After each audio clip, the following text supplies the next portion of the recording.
welcome to another episode of Water Assassin Fishing. Dave here today on the beautiful Clyde River, like last time. And I'm coming to you in December, so water's starting to warm up a little bit. Now, I'm pretty excited because when I was coming here, I was thinking that this was all going to be really murky because we've had a lot of rain, but it's not. It's actually nice and clear. And you can see some small little, it's like a little brim, maybe? Yeah, a little brim. Sort of just getting around there in the shallows, which is exciting because I have a multiple of different rods today. Now, hectic, it's been hectic at work, so I haven't been able to get out here. I think the last time I went fishing was when I caught those dewies like a month ago. And I've got 3 different rods. I've got the big swim bait rod, which I'm going to be throwing some large swim baits at some stage for some flathead on the shallows. I've got the old faithful trawling one, and then I've obviously got the flicking one as well. I've also got the sounder back up and running, so should be able to sound out some fish. And I am so bloody excited to get out there. Anyway, let's do it.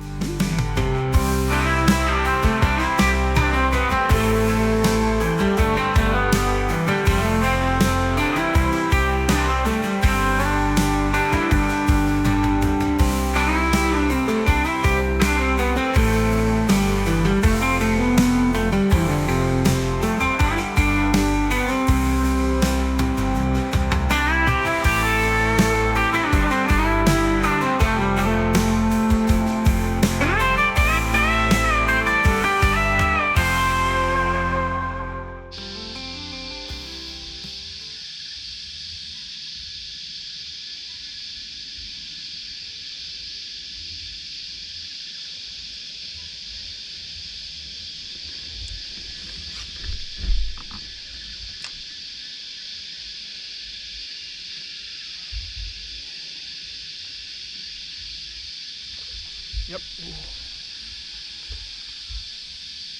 Okay.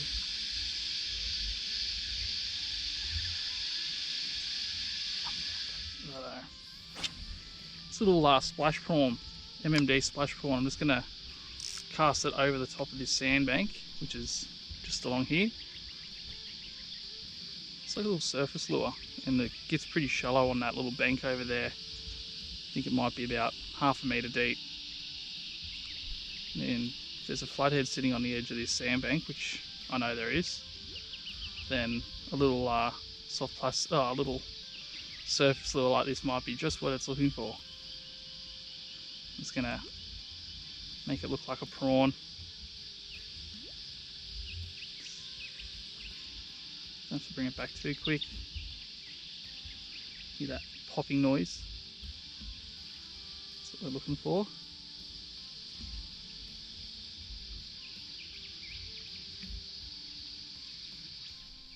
Had a good hit on this lure. Real good hit. Oh. Any teeth marks? No, must hit the back of it. And this looks like an estuary perch. You're joking. You're kidding me. How good is that? About to swap to the old white bait junkie minnow, and yeah, this little perch, little estuary perch, just decided to grab that soft plastic on a very fast retrieve. I must say, I was bringing it in, so yeah, like really cranking it. See, I've showed you guys these before, these massive mouths that they have on them, big eyes, and obviously lateral line that runs across there, little line. That's how they detect movement in the water, and they're a very aggressive species of fish. Beautiful. What a great looking fish. Get a quick photo and then I'll release him back in. Get him back in the water. We'll fight another day. Off he goes.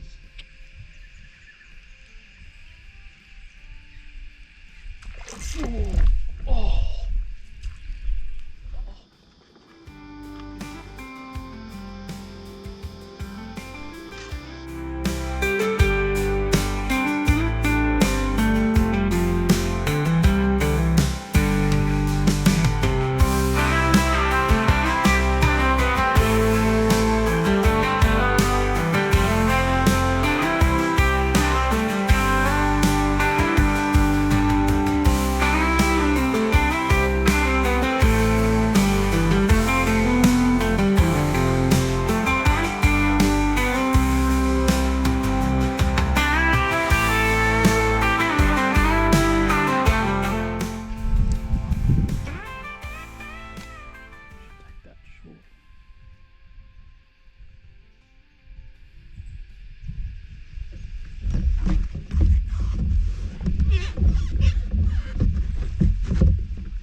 spot.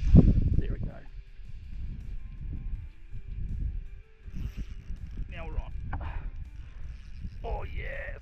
I let that fish take that straight in. Oh, this is a good fish. It's trying to find cover. That's a good bass. I have to go looking for you. Keep you under that tree. Oh, yeah, that's a good fish. Stay away from those oysters, mate. 2 pound leader.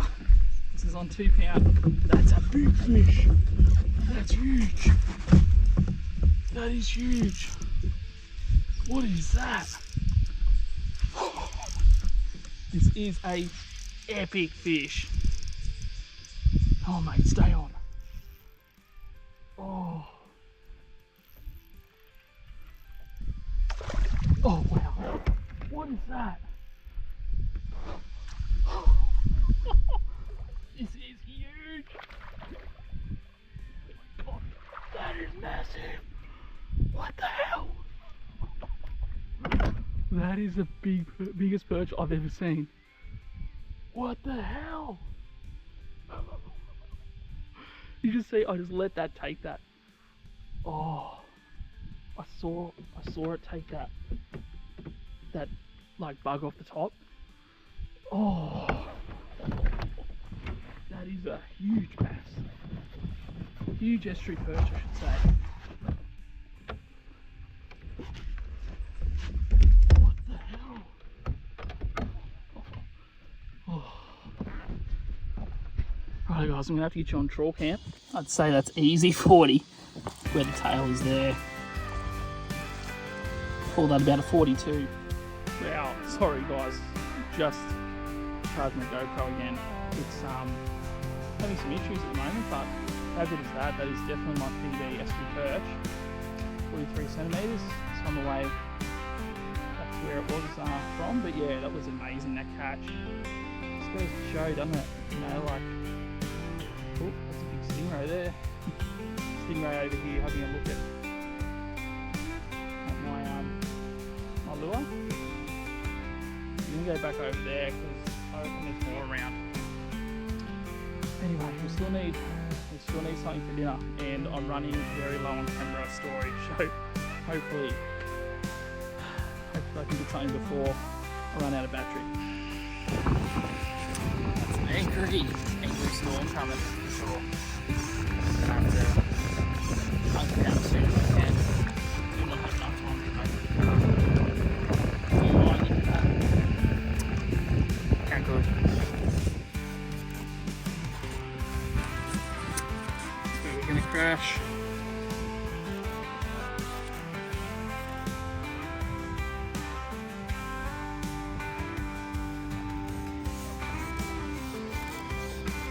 Chasing me.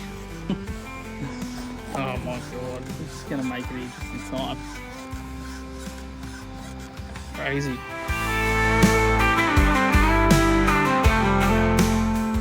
Right guys, so what I thought I'd do before this storm hits is show you the gear that I take, because I think I've spoken to you guys about the fact that this has actually happened to me more than once, where I've been out on a fishing trip and sort of gone, oh well, I'll take the gear with me just in case something goes wrong and I can't get back. This is a perfect example of that one, as that mozzie is like a pterodactyl. Anyway, back to the matter at hand. This is the gear that I bring, really simple stuff. I have brought a sleeping bag that's a little bit bigger and heavier duty than I normally bring, so just that one is something that you can interchange. This is my winter one. So this one is a Kakadu Camper -3. Obviously that one will be comfortable about 20 degrees, and there's no way in hell that I'll be sleeping in that one tonight. But what it is going to do really well is give me a little bit of extra padding. Not that I'm going to need too much. Now, PSI got me this one from his work. For those that don't know, whatever the hell noise that was, PSI works at BCF. So a little CT to Summit bag that he purchased for me for Christmas, which is great. That one's just got my clothes in it, which, as you can tell, is not much.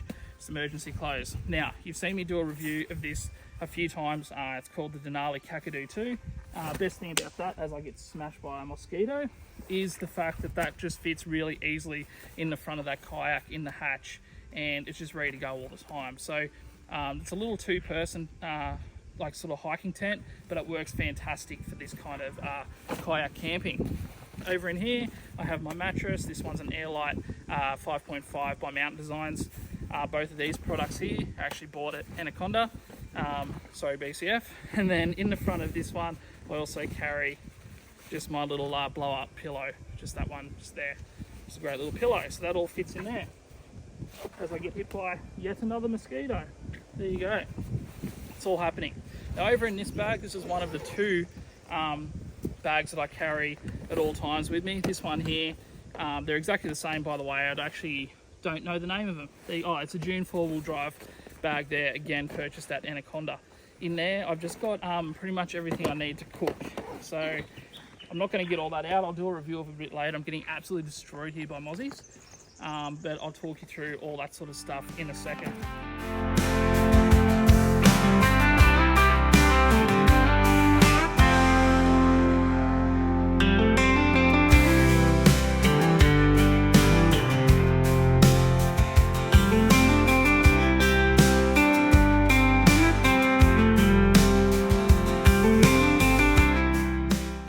Believe it, GoPro's on charge, trying to get some charge back in it after today, and yeah, just walked around that little peninsula just over there, just trying to get something.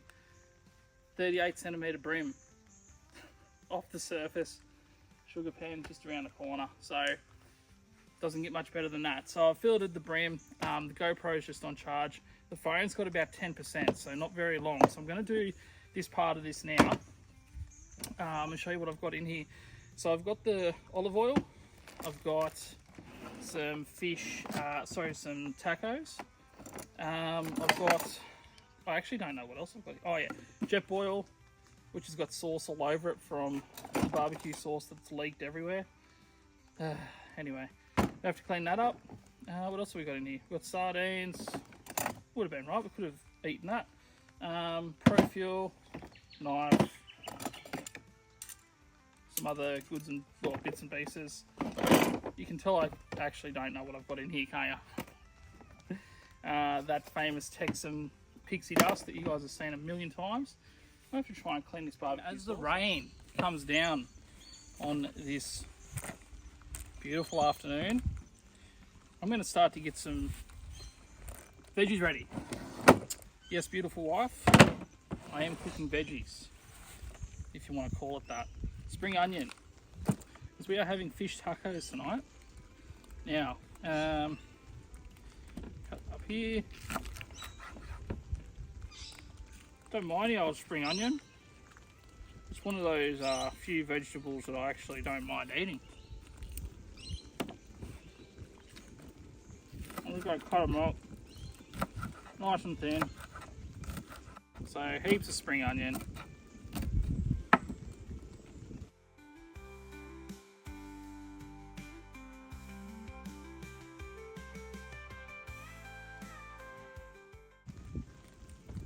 Bit more onion, what do you reckon? Can never have too much onion.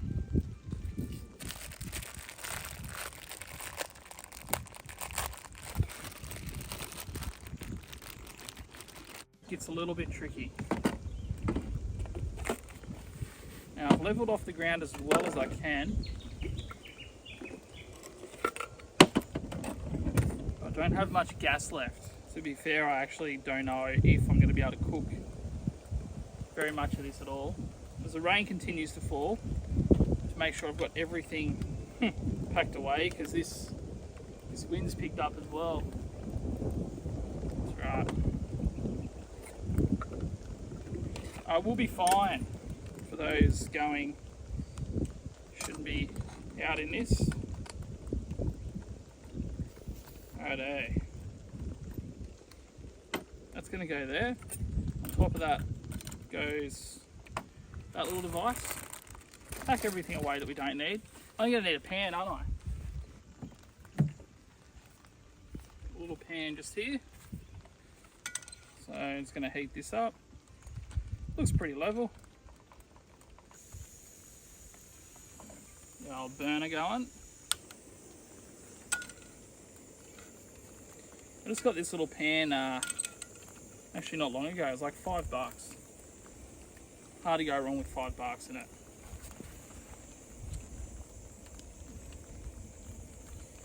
One thing to note though with these burners is they do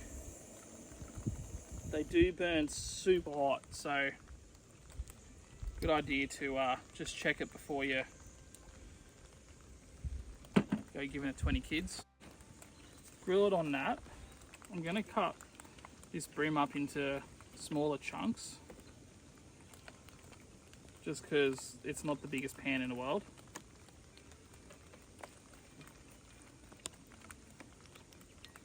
Don't have the best knife in the world either.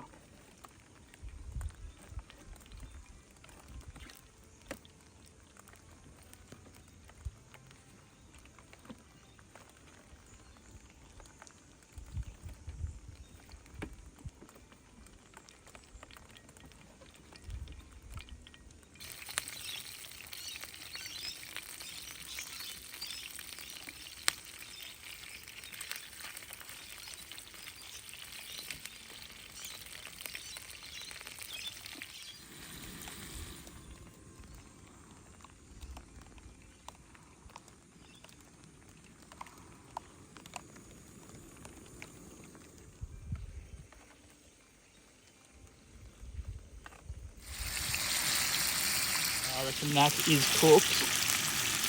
Yep, starting to flake apart, which is perfect. So I'm going to take it out, put a couple on there.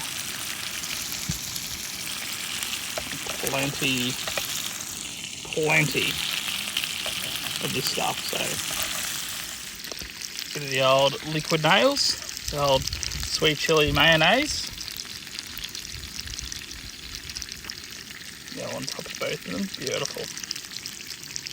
How's that?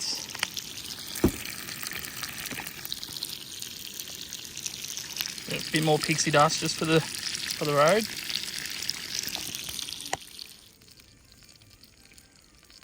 Spring onion, how good's that look?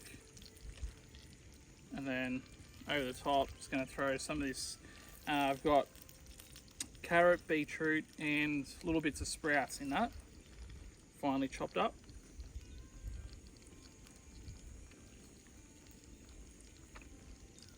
How good does that look? Bit of the old liquid gold over the top of that. Oh. Oh. Check that out. Mm.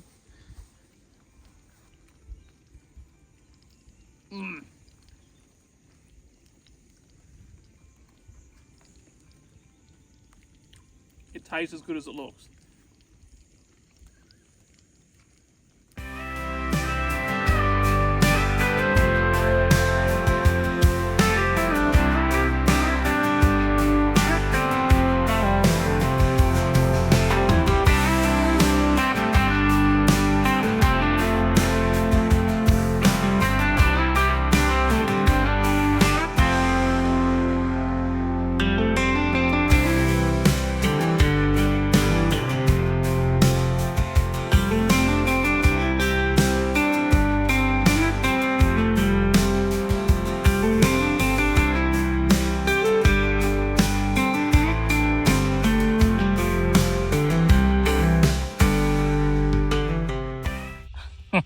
Hiding in here like a coward. The mozzies are torrential. I'm getting smashed out there, so... And this is one big sweat box. Oh, the rain's starting to fall now.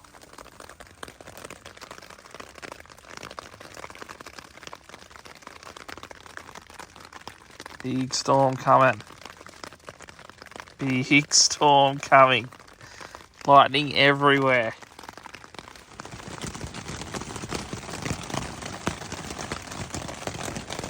Been raining all night.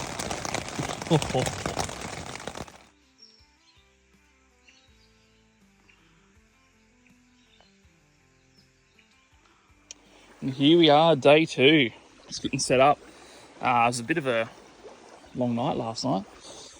Obviously, the Denali Kakadu 2, which I can say now after having used it in 25 mils of rain, is actually a great product. I've just started taking it apart, that's why it looks a little bit ordinary in this morning, but yeah, it held up really well to a lot of rain last night. and I would definitely recommend it. Not expensive. I think it was about $100 from Anaconda. So if you're going to do this kind of kayak camping overnighters, definitely do yourself a favour. Just trying to sort of let it dry a little bit. It's not going to dry heaps with this humidity in this heat, but I'm going to cook some brekkie, which basically means I'm going to have some peaches and mango, and I've just got some iced coffee going on there. So gonna have a bit of a fish. The storm is definitely still here. I was lucky I had this window this morning to pack up, but yeah, it's gonna be a big day. Let's get into it. Here I am, day 2. That was interesting. Very interesting sleep last night. Crawling along this little bank here, and my little soft plastic, my little Daiwa bait junkie 2.5 inch minnow just got poleaxed. I didn't have enough time to grab the camera straight away, so I've already missed one run. Apologies guys. I've been watching over here a lot of tailor surfacing, so I'm assuming that's what I've got on. It's not really fighting much now, sort of that one initial run, and now it's slowed down a bit. Yeah, it looks like a... Oh, what is that? Oh, bugger. That's what happens when you try and... That's what happens when you try and pull it into the boat without using the old net. But the unfortunate thing about that was a nice little EP. So I should have taken my time with that one and brought that into the boat.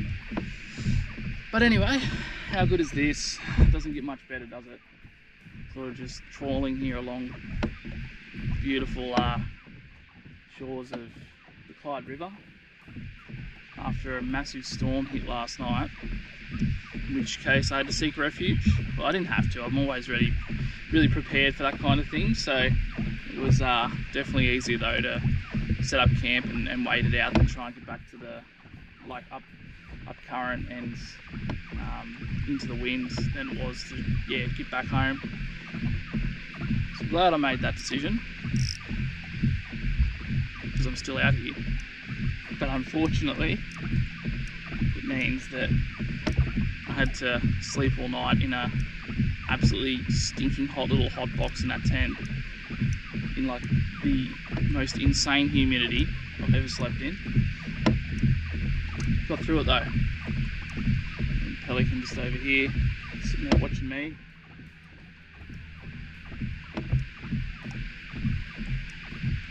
One day I wouldn't mind going up into there. I'm still not too sure about these oyster racks. Like, if you're someone who's watched a lot of videos of mine, you'll notice that I haven't done a lot of that kind of fishing. I'm new to salt water. I grew up in the country, as you can tell, so not really sure if I'm allowed to go up into those kind of things or not. I guess time will show, time will tell. But yeah, one day I wouldn't mind going up into those oyster racks, up into one of those creeks and looking around for EPs up in there. I think what happened with the rain, the EPs that would have been up in there probably pushed themselves out into the river. So there you go. I did notice yesterday when I caught that Estuary Perch, that first one, that it was on a really fast retrieve. Like, I was trying to bring the lure back so I could recast, but like really trying to rip it back. And same with that one just then. Like, you can see the action that I've got here with the rod. I'm really working it through the water. I'm not just sort of letting it sit there and flutter.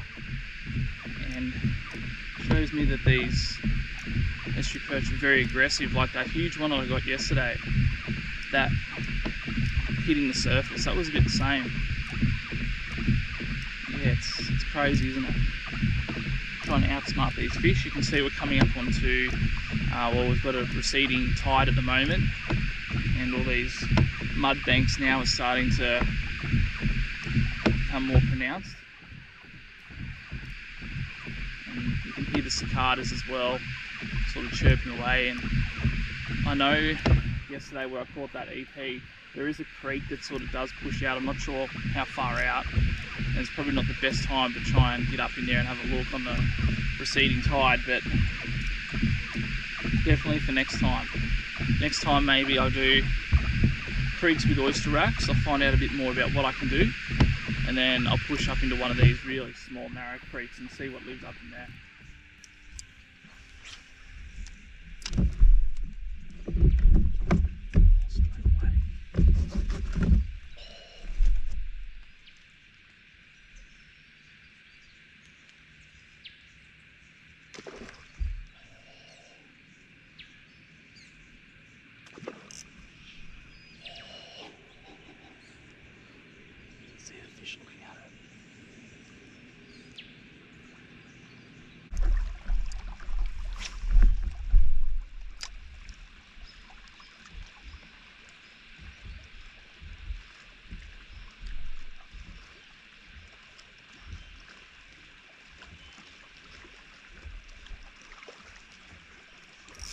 Yep.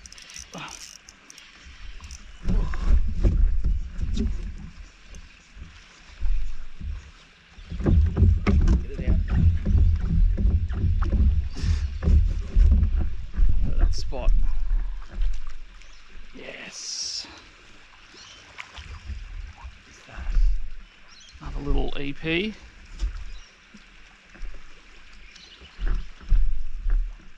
Oh, yep. We're gonna take you seriously.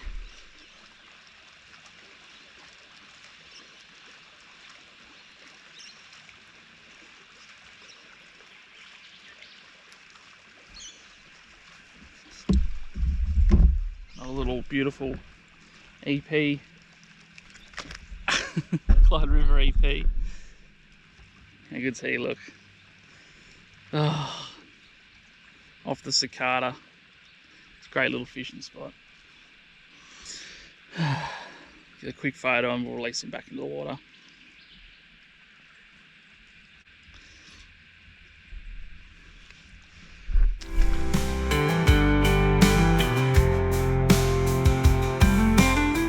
Top surface with that cicada. Oh yeah. Right on the slack tide now too. It's a good fish. Oh yeah. Another EP. Give that thing a bit more lead.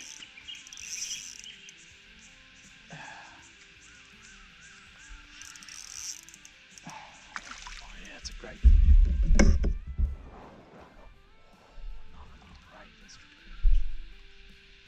That's a big donkey. Yeah. Get it up, yeah.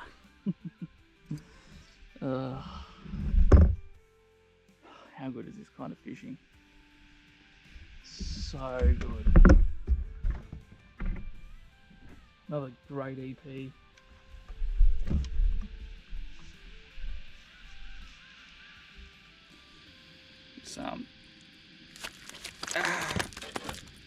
This one, you'd be around the high 30s. See the massive eyes on these fish. Big mouths, big lateral lines, huge tail. You've seen me catch these before. The difference between these and bass is EPs have this concave here. The bass sort of have a straight to sometimes arching nose. And that's how I tell the difference. All right, we're going to get this guy back in the water. We'll get a couple of photos and get back into it.